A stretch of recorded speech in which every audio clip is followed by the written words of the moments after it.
The sharp crack of a pistol shattered the morning calm of Willow Creek, sending ravens scattering from their perches as Beau Thornton's voice thundered through the dusty street. It was 1875, and in this corner of Wyoming Territory, his reputation had grown as wild and dangerous as the untamed land itself. "I told you once, Daniels. I won't tell you again." Beau stood with legs planted wide in the dirt, his tall frame casting a long shadow as the rising sun highlighted the hard angles of his face. His right hand hovered near the worn handle of his Colt, while his left gripped the shirt collar of a trembling man. "You touch another cent of my payment, and the undertaker will be measuring you before sundown." The small crowd that had gathered quickly dispersed, mothers pulling children close, men averting their eyes. No one wanted to catch the attention of Thornton when his temper flared. At 32, the cowboy had earned his fearsome reputation through years of letting his anger speak before his reason. The scar that ran from his right temple to his jaw only added to the menacing picture he painted. Ruby Keller watched from the doorway of her newly acquired general store, her heart pounding uncomfortably against her ribs. She'd only been in Willow Creek for 3 weeks, having inherited the store from her late uncle.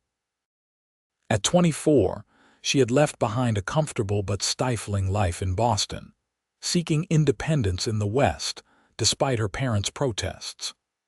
What she hadn't expected was to arrive in a town seemingly terrorized by a man whose rage was legendary. As Beau released the man with a rough shove, Ruby ducked back inside her store, busying herself with arranging packages of coffee behind the counter. The bell above her door jingled, and she looked up, startled to find the subject of the town's fear standing in her doorway, hat in hand. "Madam," he said, his voice surprisingly soft compared to the roar she'd heard outside. "Need some supplies?" Ruby stood straighter, pushing a strand of auburn hair behind her ear. "Of course, Mr. Thornton. What do you need today?" His eyes narrowed slightly, perhaps surprised she knew his name, though everyone in Willow Creek certainly did. "Sugar, coffee, some salted pork. Ammunition for a Winchester." As Ruby gathered his items, she noticed his gaze wandering around her store, taking in the changes she'd made since her arrival. She'd added curtains to the windows and arranged the merchandise in a more orderly fashion than her bachelor uncle had bothered with. "You're Joseph Keller's niece," he said. It wasn't a question. "Yes, Ruby Keller. I arrived from Boston last month," his lips pressed into a thin line. "Boston women don't usually last long out here." Ruby placed his items on the counter with more force than necessary. "I'm not most Boston women, Mr. Thornton." For a moment, something like surprise flickered in his eyes, quickly masked. He paid without another word, gathered his purchases, and left. Ruby released a breath she hadn't realized she was holding. Despite his fearsome reputation, she'd noticed something else about Beau Thornton in that brief encounter, a weariness behind the anger, a loneliness that mirrored what she sometimes felt in the quiet of her store after closing time. Over the next 2 weeks, Beau came to the store regularly. Their exchanges remained brief, professional, but Ruby began to notice small changes. He would arrive during quieter hours, when other customers were less likely to be present. He'd begun to ask how she was finding life in Willow Creek. Once, he'd even commented on the wild roses she'd placed in a jar by the register, noting that they grew abundantly near the creek that gave the town its name. It was on a particularly hot afternoon in late July when everything changed. Ruby had been sweeping the boardwalk in front of her store when she heard a commotion down the street. A wagon had overturned, and several men were working to right it. Among them was Beau, his strength evident as he lifted far more than his share of the weight. As the wagon was finally righted, something caught Ruby's eye, a small, fluttering movement in the dust. Moving closer, she saw a tiny bird, likely knocked from a nest by the accident. Its wing bent at an unnatural angle. It chirped pathetically in the dirt. "Poor little thing," Ruby murmured, kneeling down. "Best leave it," came a gruff voice behind her. Sheriff Miller shook his head. "Nature's way. Won't survive with a broken wing like that." Ruby was about to protest when a shadow fell over her. Beau Thornton crouched down, his large hands capable of such violence. She'd heard moving with surprising gentleness toward the injured bird. "Sparrow," he said quietly, cupping it carefully. The tiny creature made no attempt to escape, as if sensing it had found safety rather than danger. "Wings broken, but it might heal." Ruby watched transfixed as the man feared throughout Willow Creek carefully examined the bird, his face softening in a way she'd never witnessed before. Without looking up, he spoke to her. "You got a box at your store, something small." Nodding, Ruby hurried back to the general store, returning with a small wooden box lined with a soft cloth.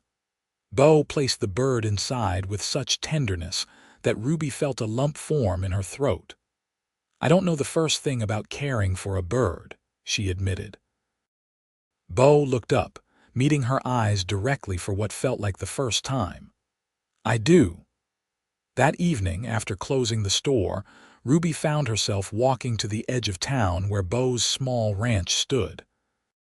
She'd never ventured there before, but the image of his gentle hands cradling that tiny life wouldn't leave her mind.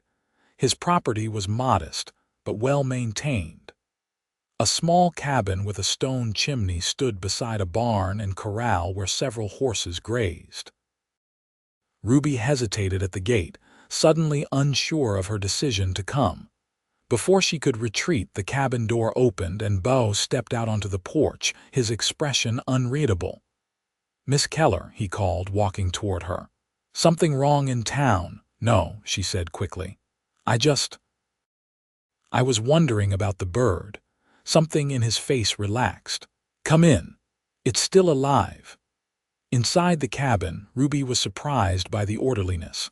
A fire burned low in the stone fireplace, and actual books lined a crude shelf along one wall.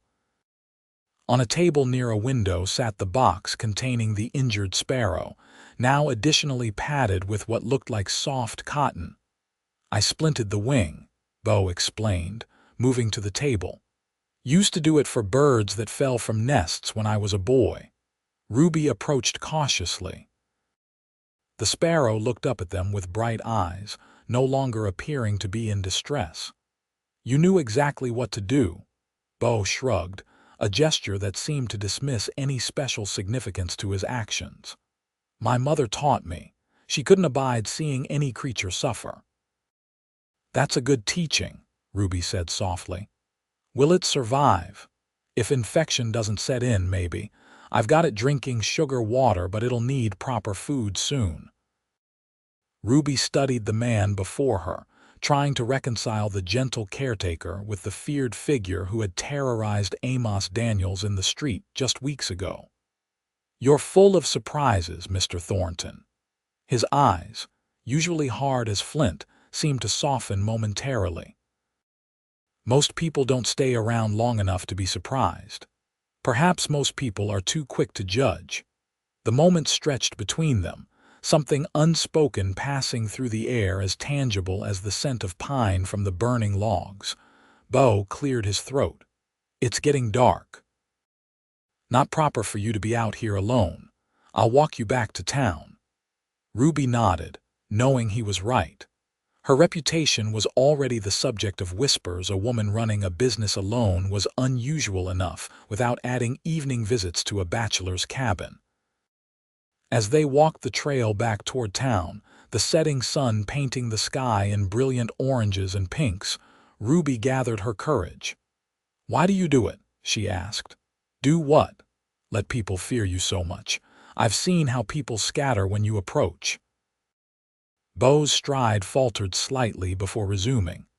"Fear keeps trouble away. Keeps me from having to prove myself over and over. And is that worth the loneliness? He stopped then, turning to face her fully, his expression a mixture of surprise and something deeper, more vulnerable. Who says I'm lonely? Ruby met his gaze steadily. Your eyes do when you think no one is looking. For a moment, she thought she'd gone too far. His jaw tightened, and that familiar hardness began to creep back into his features. Then, unexpectedly, one corner of his mouth lifted in the ghost of a smile. You see too much, Miss Keller. Ruby, she corrected gently. After saving a life together, I think we can use first names. Ruby, he repeated, the name sounding different in his deep voice. Then I'm Beau. The next morning, Ruby was surprised to find Beau waiting outside her store before opening time, a small burlap sack in his hand. Seeds, he explained as she unlocked the door. For the bird. Found some in my barn last night. Thought you might want to keep it here where you could watch it during the day. Ruby smiled, touched by the gesture. I'd like that, but only if you'll come check on its progress. Over the following days, the injured sparrow became a bridge between them. Beau would stop by the store each morning and afternoon, ostensibly to check on the bird's healing wing, but increasingly lingering to talk with Ruby. The townsfolk noticed the change, whispering behind their hands when the feared cowboy would be seen actually smiling as he exited the general store. Sheriff Miller cornered Ruby one afternoon as she swept the boardwalk. Be careful with Thornton, Miss Keller. That man's got a darkness in him that doesn't wash away with a few good deeds. Ruby straightened her back. With all due respect, Sheriff, I believe people can change when given reason to. It's your funeral, Miller muttered, walking away. Just remember what happened to the Preston boy. The mention of the Preston boy sent Ruby seeking answers. That evening, after Beau had checked on the sparrow, which was now hopping around its box and testing its mending wing, Ruby brought out a pot of coffee and 2 cups. People keep mentioning the Preston incident, she said carefully, watching his face. But no one will tell me what happened. Beau's expression closed like a door slamming shut. Not a story worth telling. I think it might be, Ruby pressed gently. If it's a story that's shaped how an entire town sees you. He stared into his coffee cup as if it might contain an escape from this conversation. Finally, he sighed, the sound heavy with years of carried weight. Thomas Preston was 17, headed kid who thought he had something to prove.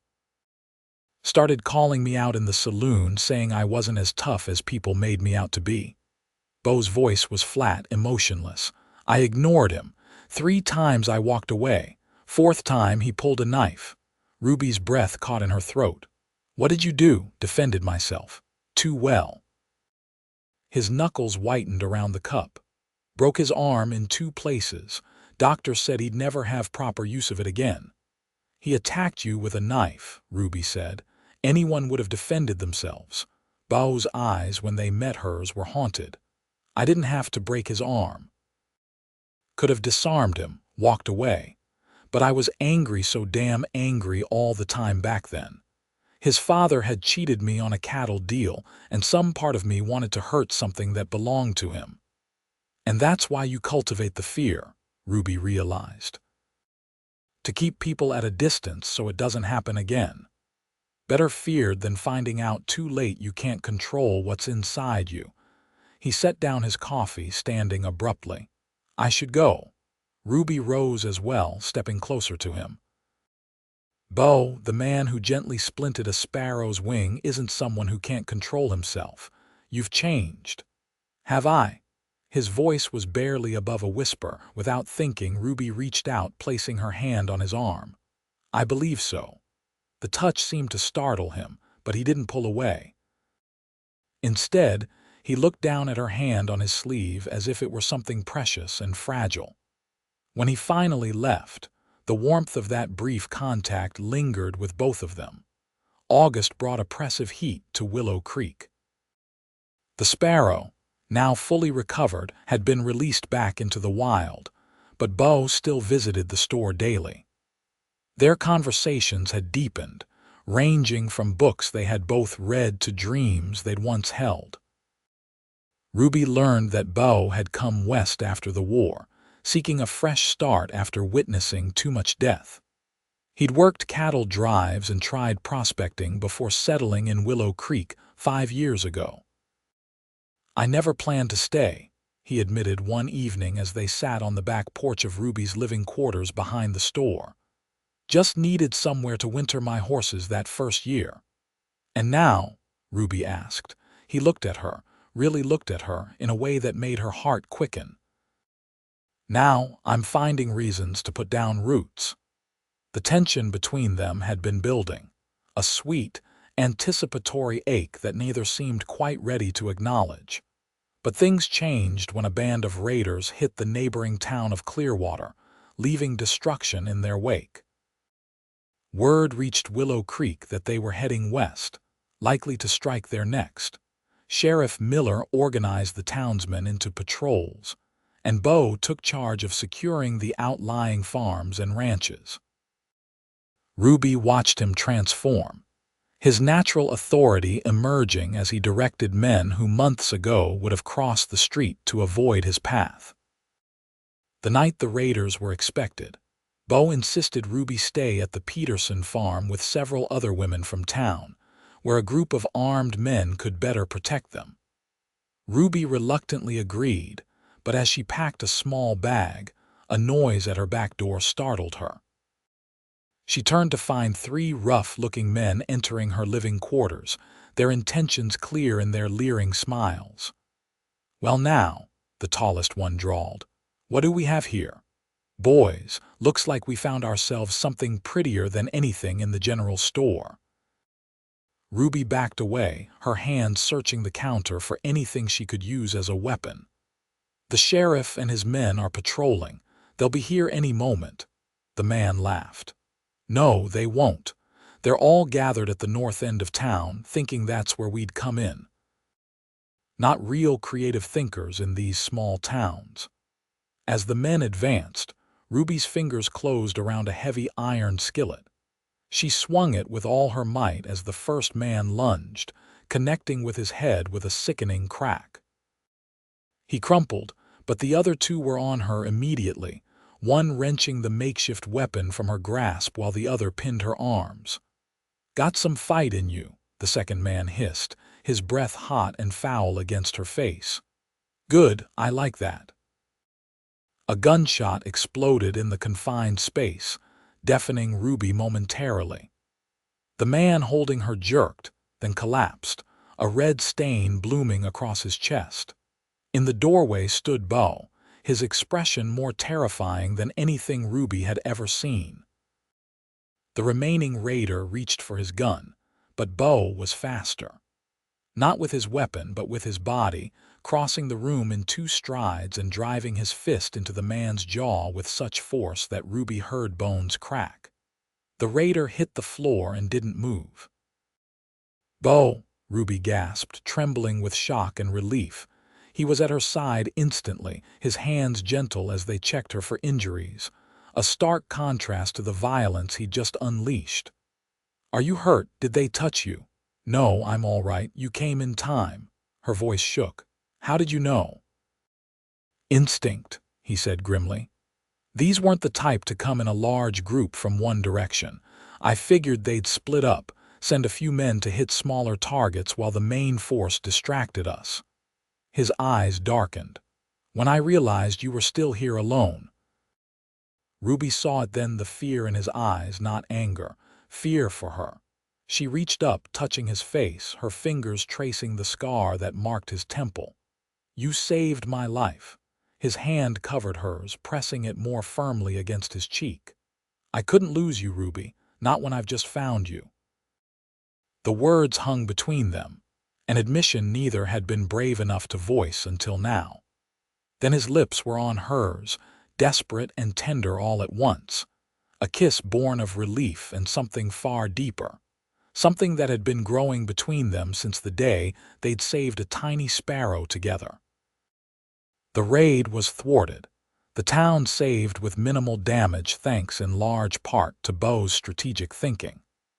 But it was the story of how he'd single-handedly saved Ruby Keller that captured the town's imagination, slowly beginning to reshape their perception of the man they'd feared for so long. Fall came to Wyoming Territory, painting the hills in gold and crimson. Ruby's store flourished, and Beau's ranch expanded with the addition of a new breeding pair of horses. But the most significant change was in how they moved through the world together now, their lives intertwined in ways both practical and profound.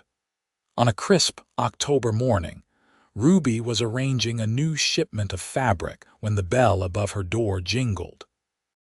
She looked up to see Beau entering, something cupped carefully in his hands. "Found it by the creek," he said, revealing a tiny hummingbird, its iridescent feathers catching the light. "Wings not broken, but it's exhausted. Must have gotten caught in yesterday's storm." Ruby smiled, watching as he stroked the tiny creature with one gentle finger. "What shall we do with it? Keep it warm, give it some sugar water.